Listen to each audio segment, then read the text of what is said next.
നമ്മളോടൊപ്പം ഉണ്ട്. അവർ മധുരം നൽകിയിട്ടാണ് ഈ തീരുമാനത്തെ സ്വീകരിക്കുന്നത്. ഈ കേസിലെ പരാതിക്കാരനായ ഷാജി കോടങ്കണ്ടത്താണ്. ഷാജിയുടെ ഈ കാര്യത്തിൽ എന്താ കൂടുതൽ പറയാനുള്ളത്? ഇത് ജനങ്ങളുടെ വിജയമാണ്. ഈ യാത്രക്കാരെ, കഷ്ടപ്പെടുന്ന യാത്രക്കാരുടെ വിജയമാണ്.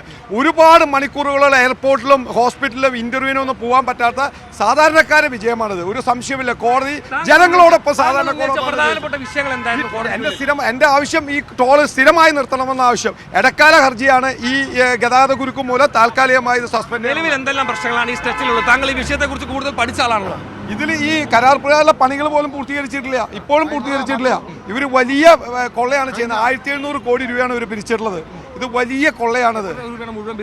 1700 കോടി രൂപ ഇവർക്ക് 2026 വരെയുള്ളൂ. അത് 28 വരെ നീട്ടിക്കൊടുത്തേക്കാണ്. അതും ഞാൻ ചലഞ്ച് ചെയ്തിട്ടുണ്ട് കോടതിയിൽ. ആ നോട്ടിഫിക്കേഷൻ 2020 വരെ എക്സ്റ്റെൻഡ് ചെയ്തതിന് അതും ചലഞ്ച് ചെയ്തിട്ടുണ്ട് കോടതിയിൽ. എന്നാലും വലിയ സന്തോഷം. ഇത് ജനങ്ങളുടെ വിജയമാണ്. ഒരുപാട് പാർട്ടിക്കാർ, പല പാർട്ടിക്കാരും ഒരുപാട് സമരം ചെയ്ത് കേസ് എടുത്ത് ജയിലിൽ പോയ പാർട്ടിക്കാരുണ്ട്. അവർക്കൊക്കെ ഈ വിധി ഡെഡിക്കേറ്റ് ചെയ്യാണ്. കഴിഞ്ഞ പോലും ഇവിടെ വലിയൊരു വ്യവസായിയുടെ വണ്ടി പോകുന്ന കാര്യത്തിൽ പ്രശ്നം വലിയൊരു അടിയുണ്ടായിട്ടുണ്ട്. അദ്ദേഹം ഇന്ന് ഉച്ചരിഞ്ഞിട്ട് ഇവിടെ ലഡു വിതരണം ചെയ്യുന്നുണ്ടെന്ന് പറഞ്ഞു. വലിയ വിജയമാണ്. ഇത് ജനങ്ങളുടെ വിജയമാണ്.